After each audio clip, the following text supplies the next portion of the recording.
है एमएसएमई जो छोटे छोटे उद्योग चलाते हैं उन सबको 1300 से अधिक एमएसएमई के खाते में आज 271 करोड़ रुपए से अधिक का अनुदान यहां से वितरित किया जाने वाला है, डाला जाने वाला है, ताकि वो रोजगार के नए नए अवसर हमारे बहनों और भाइयों को दें। आज मुख्यमंत्री भू अधिकार आवासीय अधिकार योजना के लिए भी 400 भाई बहनों को पट्टे प्रदाय किए जाने हैं। आज हमारे 2,22,647 नौजवानों को, जिनमें बड़ी संख्या में मेरी स्व सहायता समूह की बहनें हैं, उनको अपने काम धाम के लिए मेरी बहनों पूरे प्रदेश में 2,114 करोड़ 47 लाख रुपए की राशि दी जानी है अलग अलग समूहों को, ताकि उनका काम धाम ठीक ढंग से चल सके। और इसलिए आज का कार्यक्रम केवल उमरिया का कार्यक्रम नहीं है।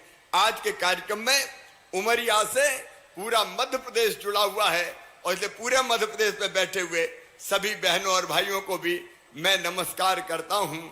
मेरी बहनों और भाइयों, भारतीय जनता पार्टी की सरकार का प्रमुख लक्ष्य जनता की सेवा। मुझे बताया, मेरे सामने मोहन बर्मन बैठे हुए हैं, ग्राम बिलाई कांप के 2 बच्चे उनके अति गंभीर बीमारी से ग्रसित है। मैं कलेक्टर को निर्देशित करता हूं तो उनको बुला के उनके बच्चों का कहां इलाज संभव है उसकी व्यवस्था करें।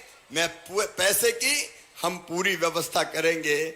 दीनों, दुखियों, गरीबों, परेशानों, उनकी सेवा करना हमारे लिए सबसे बड़ा धर्म है। ये बेटा मैंने देख लिया बिलासपुर वालों का, अब उसको नीचे कर लो, पीछे वालों को दिखाई नहीं दे रहा, उसको नीचे कर लो, बेटा भी और बेटी भी। मेरी बहनों, इतनी गर्मी में मैं देख रहा हूं कई घंटों से आप बैठी हुई है। मैं अपनी बहनों को शीश झुका के प्रणाम करता हूं। धन्य है ये मेरी बहनें, इनकी सहनशीलता, इनकी कार्यकुशलता, इनकी कर्मठता अद्भुत है। ये भारत की नारी है। लेकिन मेरी बहनों, हमने दुख भी बहुत पाए हैं। हमारे साथ प्राचीन भारत में आप देखिए, गंगा गीता गायत्री माना जाता नारी को। कहा गया, यत्र नार्यस्त पूज्यन्ते रमन्ते तत्र देवता। भगवान कहां रहेंगे? जहां मां, बहन और बेटी को मान, सम्मान और इज्जत की नजर से देखा जाएगा, वहीं भगवान निवास करेंगे। ये भारत में नारी का स्थान था। लेकिन अभी हमारी बहन बता रही थी, मीना सिंह जी, कि इज्जत तो पहले बहुत थी, लेकिन एक कार्यखंड ऐसा आया कि जिसमें बेटियों को बोझ माने जाने लगा। बेटा पैदा हो तो खुशियां मनाई जाए, और बेटी जन्म ले ले तो मैया का चेहरा भी उतर जाए। बेटी को आफत माना जाने लगा, बेटी को बोझ माना जाने लगा।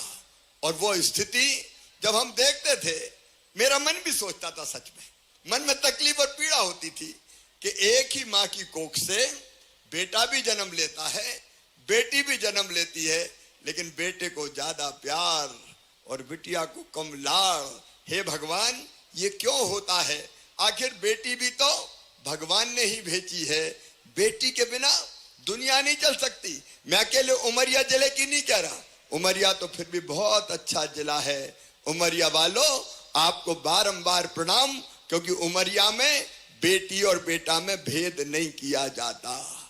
लेकिन कई जगह यह भेद हुआ, और भेद ऐसा हुआ कि जब विज्ञान ने प्रगति की और ये पता लगने लगा कि कोख में आने वाला कौन है, बेटा है कि बेटी है। अगर बेटा है तो आने दो, और अगर बेटी है तो कोख में ही मार दो।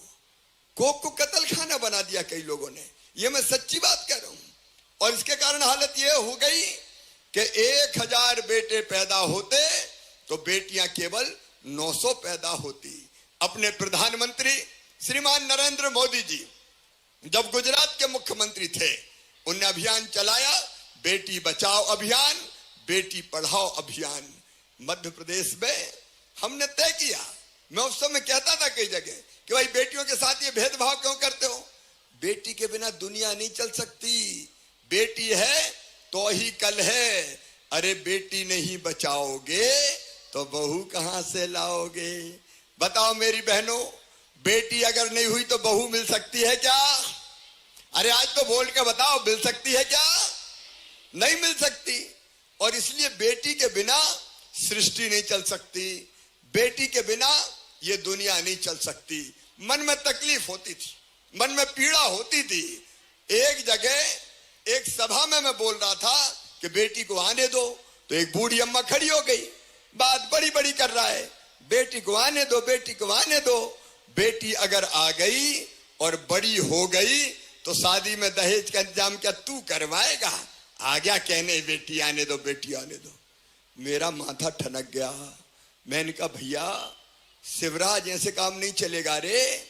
बेटी को जब तक लोग बोझ मानेंगे बेटी को दुनिया में नहीं आने देंगे।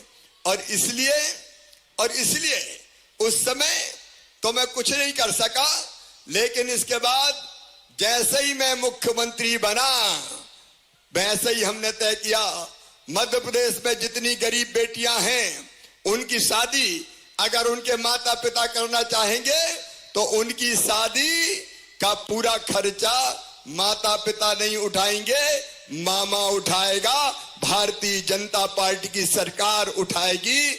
और हमने बनाई मुख्यमंत्री कन्यादान योजना कि बेटी की शादी भारतीय जनता पार्टी की सरकार करेगी। बीच में कांग्रेस की सरकार आई तब ये योजना बंद कर दी गई, लेकिन अब फिर भाजपा की सरकार है, योजना फिर से चालू कर दी गई है।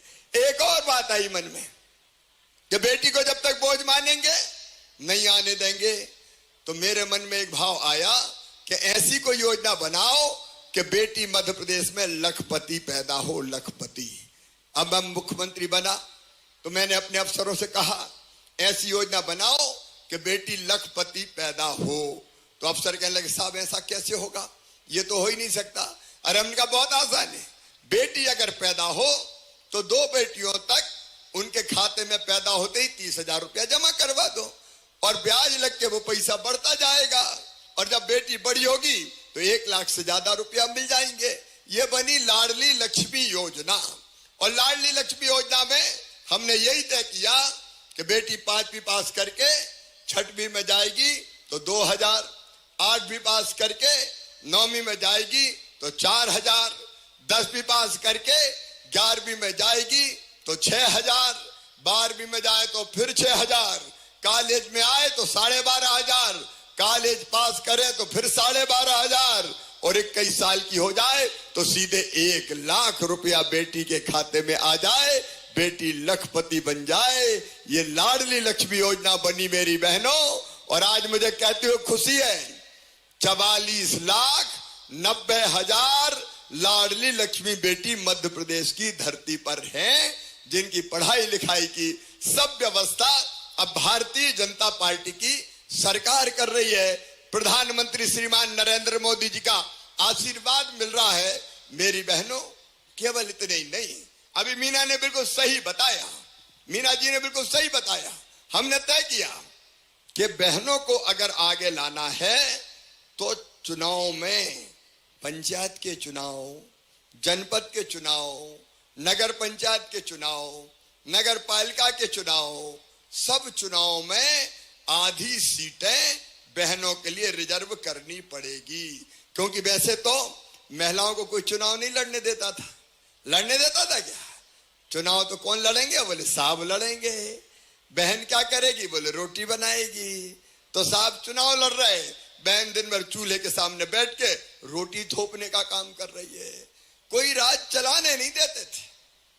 मुझे लगा कि सही अर्थों में बहनों का सशक्तिकरण करना है तो इनको चुनाव लड़वा के सरपंच बनाना चाहिए, पार्षद बनाना चाहिए, जनपद अध्यक्ष बनाना चाहिए, जिला पंचायत अध्यक्ष बनाना चाहिए। बोलो सही बात है कि नहीं? अरे जोर से बोलो सही है कि नहीं? लेकिन वैसे तो लड़ने नहीं देते। तो हमने तय किया कि आधी सीटों पर अब भाई चुनाव ही नहीं लड़ पाएंगे, वहां केवल बहनें चुनाव लड़ेंगी, 50% सीट रिजर्व। और इसलिए देखो आधे से ज्यादा बहनें सरपंच बनी बैठी है, अलग अलग पदों पर बैठी है। जरा ईमानदारी से दिल से बताना मेरी बहनों, अगर भारतीय जनता पार्टी की सरकार हम ये फैसला नहीं करते कि आधी सीटों पे केवल बहनें लड़ेंगी, तो बताओ बहनें चुनाव लड़ पाती क्या? ऐसे नहीं, जोर से बताओ, लड़ पाती क्या? साहब चुनाव लड़ते, मैडम को लड़ने नहीं देते। लेकिन अब बहनें चुनाव लड़ रही है और सरकार चलाने का काम कर रही है, ये चमत्कार हुआ है। और केवल इतने ही नहीं, बहनों के नाम भी मकान, दुकान, खेत ये आए।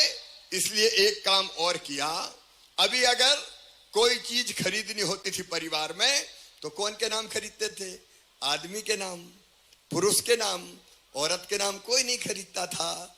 लेकिन हमने तय कर दिया मेरी बहनों कि अगर महिला के नाम पे कोई मकान, दुकान खरीदेगा, खेत खरीदेगा, तो रजिस्ट्री का जो शुल्क लगता है वो केवल 1% लगेगा। भाइयों के लिए ज्यादा लगेगा, बहनों के लिए कम लगेगा।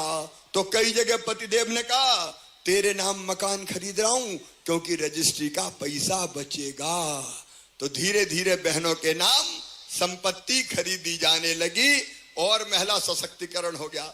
अपने प्रधानमंत्री जी ने तय किया, नरेंद्र मोदी जी ने तय किया कि प्रधानमंत्री आवास के मकान में दोनों का नाम होगा, महिला का नाम भी होगा, पुरुष का नाम भी होगा, पति का नाम भी होगा, पत्नी का नाम भी होगा।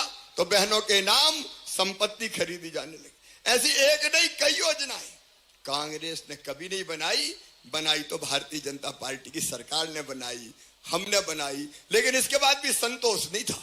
मेरी बहनों, इतनी गर्मी में इतनी बड़ी संख्या में आप आई हैं, अगर 500 रुपया की भी जरूरत पड़ जाए तो बताओ परेशानी होती थी कि नहीं? अगर मायके जाना है तो लगता था भैया के बेटा बेटी के लिए कुछ रख लूं, जब जाऊंगी तो कहेंगे भुआ जी आई है, लेकिन क्या लाई है। और अगर पतिदेव से कहा कि मुझे जाना मायके, लाओ मुझे जरा 500 रुपया तो दे दो, तो कई बार कह देते थे जब देखो पैसे ही मांगती रहे। नहीं है, जब देखो पैसे ही मांगती रहती। छोटी छोटी चीजों के लिए मजबूर और परेशान होती थी हमारी बहनें, और वो स्थिति मेरे मन में तकलीफ पैदा करती थी। सोचो मेरी बहनों, बेटा बेटी दौड़ के गोद में आके बैठ गया और कहा माँ मुझे किताब दिला दे, माँ मुझे कपड़ा दिला दे, माँ मुझे आइसक्रीम खिला दे। तो इच्छा तो होती है कि ये करूं, लेकिन कर पाती थी क्या? नहीं कर पाती थी, पैसा नहीं होता था। और इसलिए ये विचार मन में आया कि बहनों को अगर और सशक्त बनाना है, मजबूर नहीं रहने देना और मजबूत बनाना है, तो कुछ ना कुछ तो करना पड़ेगा। और तब मेरे मन में एक विचार आया कि देखो शिवराज, बहनें अपने भाई के घर साल में एक बार कम से कम जाती है, या राखी पे भाई अपनी बहन से राखी बंधवाने आता है। आता है कि नहीं आता? अरे आता है कि नहीं? और जब आता है तो बहन को कुछ ना कुछ देता है, राखी बंधवा के पैसा देगा, कपड़े देगा और कोई चीज देगा। तो मन में आया कि तुम भी तो भैया हो और भैया भी मुख्यमंत्री भैया हो, तो तुम्हें भी तो बहनों को कुछ देना चाहिए। देना चाहिए कि नहीं देना चाहिए? अरे जोर से बताओ, देना चाहिए कि नहीं? लेकिन लगा के एक बार साल में देने से काम नहीं चलेगा, एक बार देने से काम चलता क्या? और तब यह विचार आया कि अपनी बहनों की छोटी मोटी जो जरूरत है वो पूरी करने के लिए हर महीना 1000 रुपया बहनों के खाते में डाला जाएगा। हर महीना 1000। साल में कितने हो जाएंगे? अरे जोर से बताओ कितने हो जाएंगे? 12,000। और अगर घर में 2 बहू है तो कितने हो जाएंगे? 24,000। और अगर सासू माँ है तो कितने हो जाएंगे? उनके भी 600 की पेंशन 1000 हो जाएगी ना, तो 36,000। बताओ परिवार की हालत सुधरेगी कि नहीं? जोर से बताओ। बताओ सुधरेगी कि नहीं? पीछे वाली बहनों तुम भी बताओ सुधरेगी कि नहीं? ये है लाडली बहना योजना। ये लाडली बहना योजना है मेरी बहनों। ये योजना आपकी हालत बदल देगी। देखो मेरी बहनों, पैसा आत्मविश्वास बढ़ाता है और पैसा इज्जत भी बढ़ाता है। बढ़ाता है कि नहीं पैसा इज्जत? पैसा अगर हो तो हिम्मत रहती है।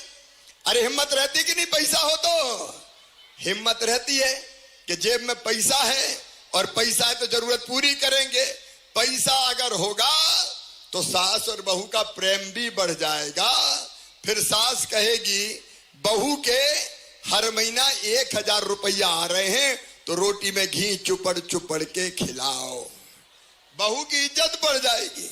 और अगर सासू जी के 600 के 1000 हो गए तो सास बहू भी कहेगी सोने के पहले माता जी के पांव तो दबा दूं। तो सास और बहू का प्रेम भी बढ़ जाएगा। बोलो बढ़ेगा कि नहीं? और अभी तक पति देव से पैसा मांगते थे, अब कभी देखो बहनें पैसा बचा के रखेंगे, पूरा पैसा खर्चा नहीं करेंगी। सोचेंगी बुरे समय के लिए, आड़े वक्त के लिए पैसा बचा लो तो थोड़ा सा जोड़ के भी रखेंगी। और कभी पतिदेव को अगर पैसा नहीं मिले और मुंह लटका के आए तो पत्नी पति का दुख नहीं देख सकती, बच्चों का दुख नहीं देख सकती। वो पूछेगी पप्पू के पापा क्या बात है, आज उदास क्यों हो? वो कहेंगे क्या करूं, बड़ा परेशान हूं, पैसे की जरूरत थी, व्यवस्था नहीं हो रही, कहीं से मिले ही नहीं। तो चट कहेगी मेरे पास रखे, ले जाओ, काहे को चिंता करते हो, मैं तो हूं। तो घर के काम भी चल जाएंगे मेरी बहनों। ये है लाडली बहना योजना। बोलो सब बहनों ने लाडली बहना योजना के फॉर्म भरे कि नहीं? जिन्हें फॉर्म भरे हाथ उठाओ जरा। सब बहनें हाथ उठाओ जिन्हें भरे। कलेक्टर जरा माइक पे आओ भाई, कितने फॉर्म भरा है जरा बताओ। कलेक्टर पूरा बताएं फटाफट, कितने आवेदन भरा गए, कितने भरा है? लाडली बहना सर? हाँ लाडली बहना के 1 लाख सर 9,000। 1 लाख कोई छूटी तो नहीं है? नहीं सर, बिल्कुल 100%। और सबके पास हो गए? जी सर। KYC हो गया? जी सर।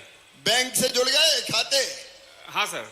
तो मेरी बहनों सुनो, 10 तारीख के दिन 10 जून तुम्हारी जिंदगी में नए सौभाग्य को लाने वाला होगा।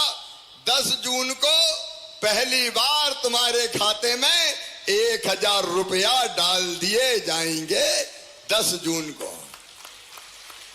अरे इस पे तो जोर से ताली बजाओ ना। बताओ पहले कोई सरकार ने ऐसी योजना बनाई थी क्या? कभी कांग्रेस ने नहीं बनाई, बनाई तो भारतीय जनता पार्टी ने। और फिर केवल जून में नहीं, 10 जुलाई, 10 अगस्त, 10 सितंबर, 10 अक्टूबर, 10 नवंबर, 10 तारीख फिक्स कर दी। क्योंकि तारीख फिक्स नहीं करता तो पता चला कभी 8 को मिल रही, कभी 12 को मिल रही है। सही बात है कि नहीं? तो मैंने कहा फिक्स कर दो यार, 10 तारीख डले तो बहनें अपनी, पैसा डले तो बहनें अपनी योजना बना ले। इसलिए लाडली बहना योजना बनी। बताओ अच्छी योजना है? अरे जोर से बताओ अच्छी योजना है? सुनो मेरी बहनों, गरीब नहीं रहना है, आंख में आंसू नहीं रहने देना है, बहनों की जिंदगी भी बेहतर बनाना है। और इसलिए लाडली बहना योजना के साथ मेरी स्व सहायता समूह की आजीविका मिशन की बहनें, कौन कौन है आजीविका मिशन में हाथ उठाओ जरा। ये मेरी बहनें बैठी है, ये देखो आजीविका मिशन की ताकत। जगह जगह गांव गांव में आजीविका मिशन बन रहा है और सेल्फ हेल्प ग्रुप बना के, समूह बना के मेरी बहनों तुम में से हर एक की आमदनी बढ़ा के 10,000 रुपया महीना करना है। हर बहन को लखपति क्लब में शामिल करना है। क्यों रोएं, क्यों मजबूर रहें, क्यों आंसू बहाएं? अरे हम भी काम करेंगे और आगे बढ़ेंगे। हम घर में बैठ कर रोएंगे नहीं। कितनी ताकत है मेरी बहनों तुम में। अलग अलग जगह कई स्व सहायता समूह हजारों रुपया कमा रहे हैं, बहनें कई लाख लाख रुपया साल से ज्यादा कमा रही हैं। और इसलिए मेरी बहनों, आज भी स्व सहायता समूह के खाते में आज भी पैसा गवर्नर साहब के हाथों डलने वाले हैं। हम गरीब नहीं रहेंगे, हम भी आगे बढ़ेंगे, हम मजबूर नहीं रहेंगे, हम भी मजबूत बनेंगे। और इसलिए तुम्हारा भैया मुख्यमंत्री है और इसलिए भारतीय जनता पार्टी की सरकार है। आओ मेरी बहनों, सबको अपील करता हूं मैं, आगे बढ़ने के लिए अपने अपने गांव में स्व सहायता समूह भी बनाओ और हर गांव में लाडली बहना सेना भी बनेगी। छोटे गांव में 10 बहनों की, बड़े गांव में छोटे में 11 बहनों की और बड़े गांव में 21 बहनों की। बहनें संगठित होंगी, एक होंगी और एक होके आगे बढ़ेंगी। बोलो हर गांव में बनाओगे ना? अरे लाडली बहना सेना बनाओगे ना? तो मेरे साथ बोलो भारत माता की। हम बढ़ेंगे आगे, हमको बढ़ना है, बच्चों को बढ़ाना है और इसलिए ये लाडली बहना अभियान। और इसलिए आज हम सब मिले बहरी बहनों, आओ हम सब बहनें मिलकर संकल्प लें कि हम सरकार की योजनाओं का लाभ उठाते हुए आगे बढ़ने का काम करेंगे, अब पिछड़े नहीं रहेंगे। एक फैसला और मेरी बहनों किया, जितने शराब के दारू पीने के अहाते हैं वो 1 अप्रैल से सब बंद कर दिए गए हैं, दारू के अहाते नहीं खुले। ये महिलाओं को बर्बाद करती है, परेशान करती है, परिवार को तबाह करती है। और इसलिए सारे अभियान मेरी बहनों चल रहे हैं प्रधानमंत्री जी के नेतृत्व में। पूरे दुनिया में भारत आगे बढ़ रहा है। ऐसे प्रधानमंत्री बहुत सौभाग्य से मिलते हैं। ज्ञान सिंह जी कह रहे थे, भारत का डंका बज रहा है चारों तरफ, जहां प्रधानमंत्री जाते हैं मोदी मोदी होता है, क्योंकि देश के लिए भी काम कर रहे हैं और दुनिया के भलाई के लिए काम कर रहे हैं। और इसलिए मैं सब बहनों ने कहना चाहता हूं, हम पट्टा भी दे रहे हैं, प्रधानमंत्री आवास के मकान भी। आज और योजनाओं की चर्चा नहीं करूंगा। आकाश कोट, आज ही हमने 200 करोड़ रुपए से ज्यादा के शिलान्यास किए। ज्ञान सिंह जी बैठे, आकाश कोट में पीने का पानी नहीं था, ऊपर बसे आकाश में गांव। आज योजना का शिलान्यास हो गया है, आकाश कोट में भी पानी पीने का घर घर आएगा। मेरी बहनों, उमरिया जिले में भी अब हैंडपंप नहीं, गांव गांव में पाइपलाइन बिछा रहे हैं।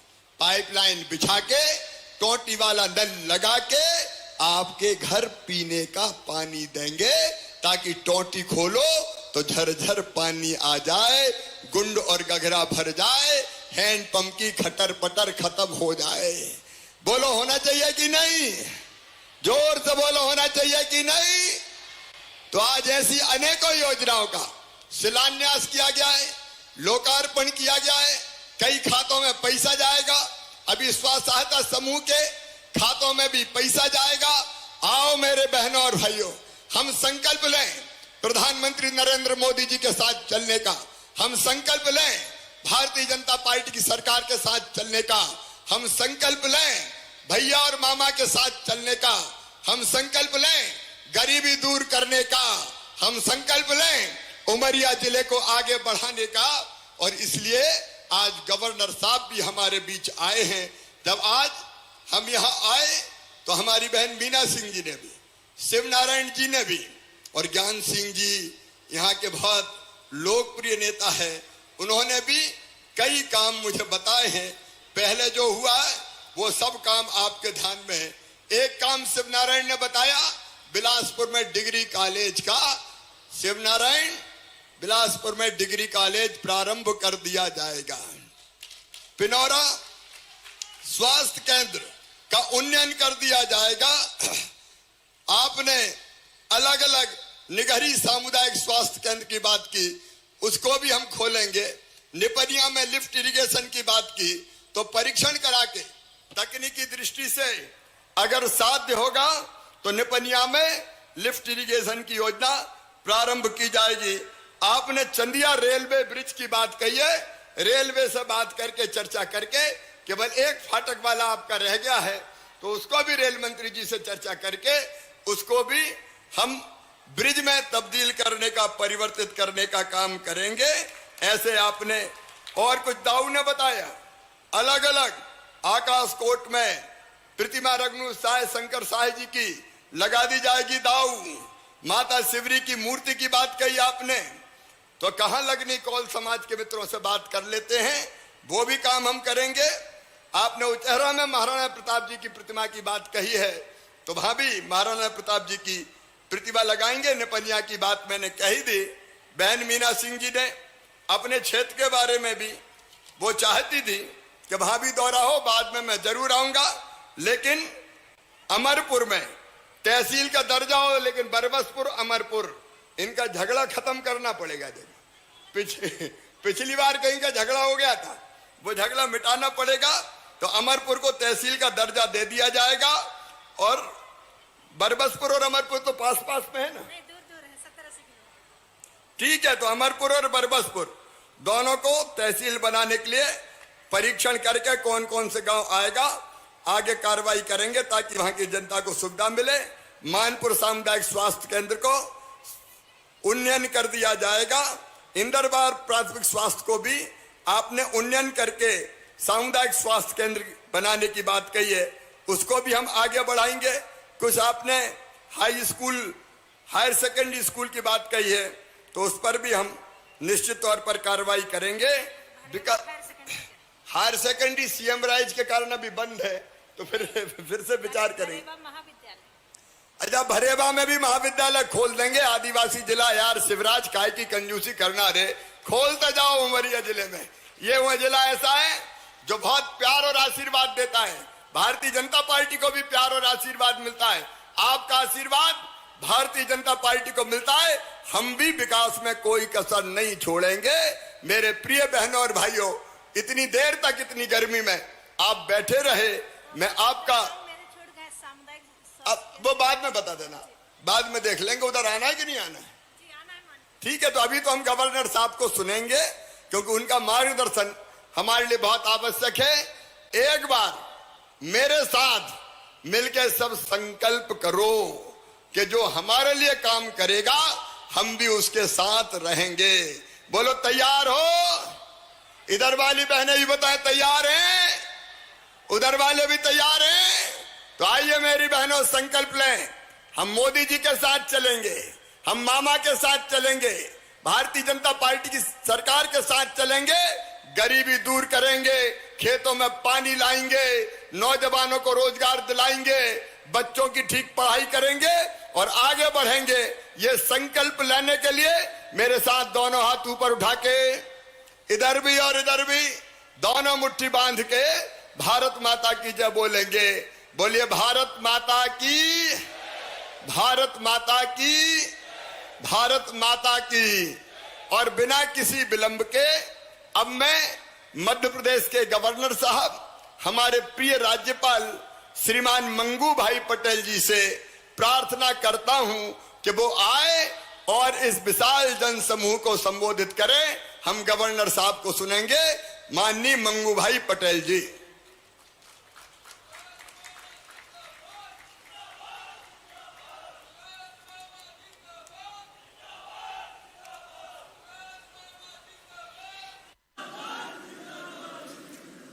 सभी को नमस्कार।